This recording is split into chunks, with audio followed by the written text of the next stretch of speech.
nothing of this shape. And then that's going to have virtually parting tools, grooves cutted. Now shaping this round. So basically a honey dipper is rounded at the end, so just pick it up and roll.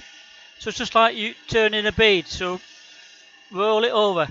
So flat, then start to twist the handle so it goes more towards the base of a short point. Pick it up, slide along and twist. Short point, which is at the bottom, just means I'm holding my handle more horizontal.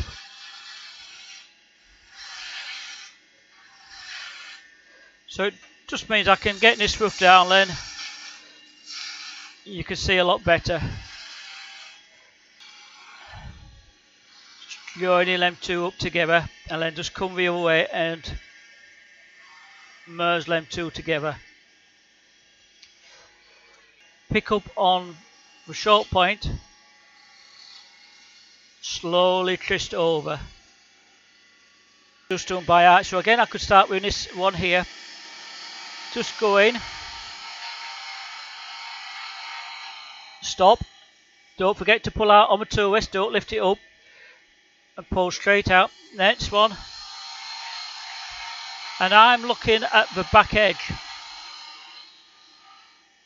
I'm looking over the far side to gauge the depth.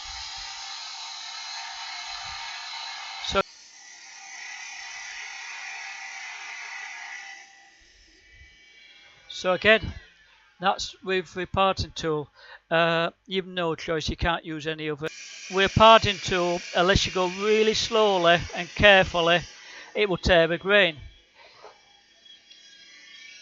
So we'll go back to the skew chisel now.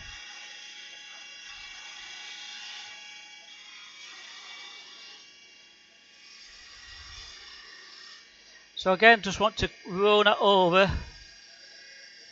Always maintain a forward pressure.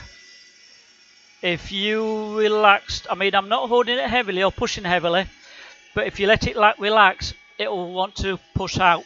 Sycamore beets, purely because it's going to be dumped in honey, then of course could be left there depending on what you prefer, or it's going to be taken out and washed. Again, I'm going to state the obvious. I would not ever recommend a dishwasher. I'd always recommend hand washing it. But that's a very simple project. What can be done with a skew chisel? If you do shallow curves, it's easy. If you do really steep ones, I would prefer a spindle gouge without any questions. But that's a nice little simple project just to get your skew chisel